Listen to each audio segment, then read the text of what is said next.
कभी कभी अगर तुमको लगे कि मेरे जीवन में बहुत बीमारियों ने मुझे घेर रखा है तो प्रयास करा करो।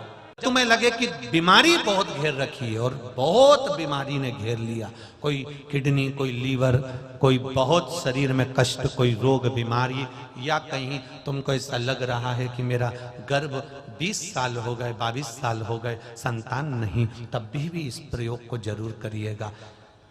अगर इस कार्य को कर रहे हैं तो बेलपत्री जो चढ़ा रहे हैं वो अशोक सुंदरी वाली जगह पर बीच में चढ़ा दिया, डंडी का मुंह के दरों।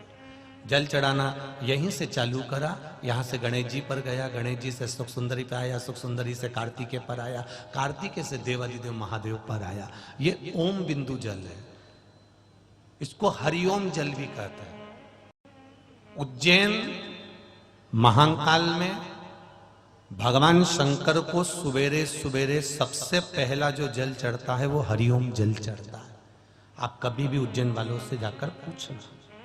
अब एक बात सावधानी से सुनिएगा, शायद शिव महापुराण के माध्यम से अभी तक ये बात सामने नहीं आई, पर शिव पंचायत कथा में आ रही है। जितने आस्था चैनल पर कथा सुन रहे हो, जितने फेसबुक और यूट्यूब पर सुन रहे हो, और जितने इस छत्तीसगढ़ की पावन धरा पर बैठकर सुन रहे हो, बहुत सावधानी से सुनना। एक प्रश्न हमारे भीतर खड़ा होता है, जब हम सूर्य नारायण भगवान को अर्घ देते हैं, जल चढ़ाते हैं, तो वो जल पृथ्वी पर जब गिरता है तो उसकी छींटे हमारे शरीर पर लगते हैं। क्या वो ठीक है?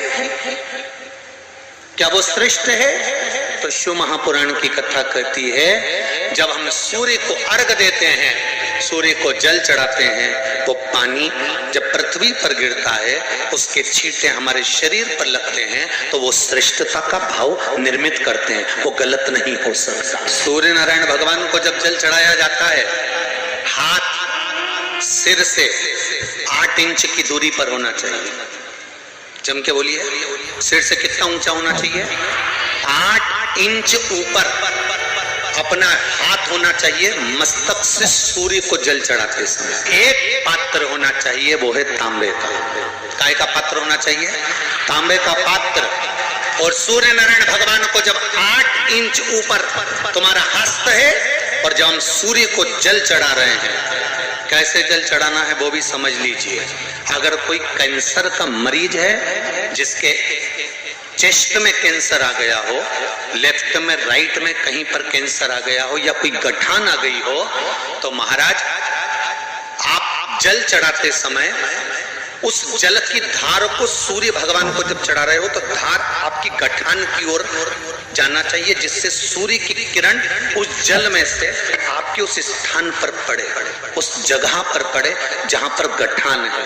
महाराज आप लगातार जल तो चढ़ाना चालू करो, अच्छे अच्छे डॉक्टर फेल हो जाएंगे और कह देंगे गठान ठीक हो। नस चौक है, आपको कहीं ना कहीं छल्ला डलेगा, आपको कह दिया इसमें कुछ ना कुछ प्रॉब्लम आ रही है, आप सूर्य को अर्घ देना चालू कर दो, सूर्य को जल चढ़ाना चालू कर दीजिए। आप सूर्य को जल चढ़ाओ, वो जल की जो तरंग आ रही है, वो जल जो निकल कर जा रहा है, उसकी जो किरण आपके हृदय पर, आपकी छाती पर पड़ रही है, नाड़ियों में पड़ रही है, नसों में पड़ रही है, उसका बल देखो तो सही। 1 महीना लगातार चढ़ाओ तो 15 दिन 20 दिन कर तो देखो।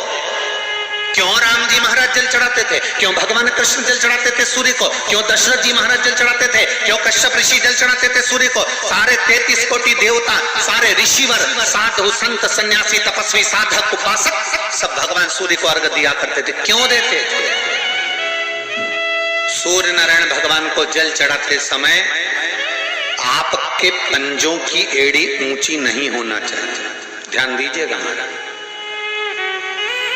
आपका पंजा पांव का पूरा की पूरा जमा होना चाहिए भूमि पर। हाथ कितने इंच ऊपर? 8 इंच ऊपर होना चाहिए। जल जो गिरे, सूर्य की किरण, सूर्य का दर्शन उस जल की रोशनी में करना चाहिए। क्या होगा उससे?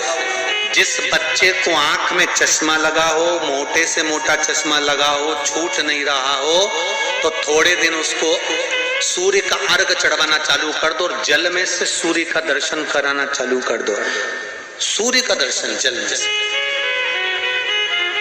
2 महीना 2.5 महीना बहुत है, आंख की रोशनी बढ़ जाएगी, चश्मा हट जाएगा। आप कर देखिए। अगर कहीं आपको लगता हो कि बच्चा पढ़ने में कमजोर है, विद्या में कमजोर है, रिजल्ट अच्छा नहीं आ रहा, पढ़ने में कमजोर है, वो पढ़े, अपनी जगह पढ़े, वो कार्य करे, अपनी जगह करे, मेहनत करे, अपनी जगह करे। बच्चों को कह दो कि कुछ समय के लिए सूर्य को अर्घ देना चालू कर। सूर्य की किरण जहां पर ब्राह्मण या हिंदू धर्म का व्यक्ति मस्तक पर तिलक लगाता है, भुकुटियों के बीच में उस सूर्य की किरण इस भुकुटी के बीच पड़ना चाहिए, परंतु पानी कम से कम ना करते हुए स्लो मोशन में धीरे धीरे गिरना चाहिए, एकदम धीरे धीरे। तो यहाँ एक रेखा सूर्य की किरण से पड़ती है।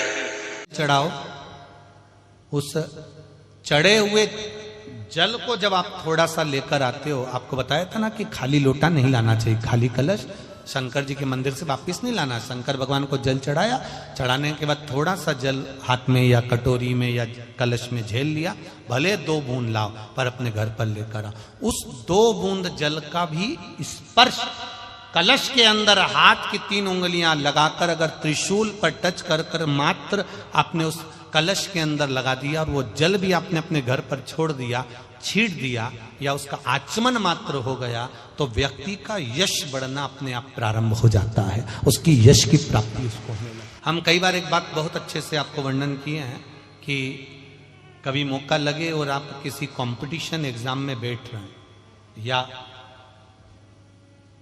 एक ही जगह पर सर्विस करते करते बहुत समय हो गया और वहां पर उन्नति नहीं हो रही है, आपका प्रमोशन नहीं हो रहा, तब